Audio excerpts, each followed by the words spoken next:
কবে আপনার ছেলে কি হয়েছিল? হ্যাঁ, বেরিয়েছিল। কি নাম ছেলের? কত বয়স? কিভাবে 40 বছর এখানে কি করে এলো? নেশা করতো। পরশু দিন খুঁজে পাচ্ছেন না?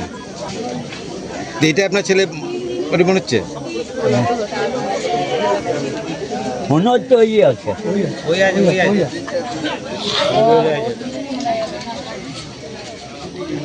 এগুলো বাচ্চা তো কটা? হ্যাঁ, দুটো মেয়ে আছে। মেয়ে আছে। সবসময় নেশা করে থাকে, সবসময় নেশা করে থাকে। কি বলি বলো, কিছু করার নাই।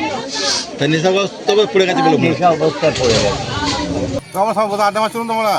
দিয়ে কি দেখলে? এই তো এখানে দাঁড়িয়ে দিলাম, আমার মনে করো কচ্ছপ। দিয়ে এই তো আমার ভাই 6-7 জনের ছিল, আমরা দেখ কি এটা দেখতো। কার বডি মনে হচ্ছে? কিছু মনে হচ্ছে না, ও নিজে বলে যে আমার ভাই হয়। কে বললো? তো খকনই ছিল, মনে হচ্ছে ওরই ভাই। ওই বললো আমার ভাই, এটা যেহেতু কোথায় ছুরি লেগেছে বললো। কতদিন মনে হচ্ছে পড়ে আছে এটা? এটা আমি তো বলতে পারিনি কি, তাই দেখে কি মনে হচ্ছে? কি নাম? কি নাম আপনার? সাদ্দাম। পাড়ারই ছেলে তোলা গেল, ডুমে তুলে গেল। পাড়ারই ছেলে, আমাদের রুবিউল বলে, পাশের বাড়ি। কি এখানে পড়েছিল? হ্যাঁ, ও ড্রিঙ্ক করতো, মনে হয় মাল ফুলকে পড়ে গেছে, খুব মাল যেত। বুঝা গেল কার বডি? হ্যাঁ, রুবিউল। কোন জায়গা হয়েছে এটা? এটা গুদা খন্দকে পড়া, কেলেনের ধারে। কি মনে হচ্ছে দেখে? এটা কি অনেক দিন ধরেই পড়েছিল? দেখে তো গ্যাস করছে, মনে হয় 2-3 দিন হবে মনে হচ্ছে। আপনার নাম পড়েছে? আমার নাম শেখ মহিনুদ্দিন।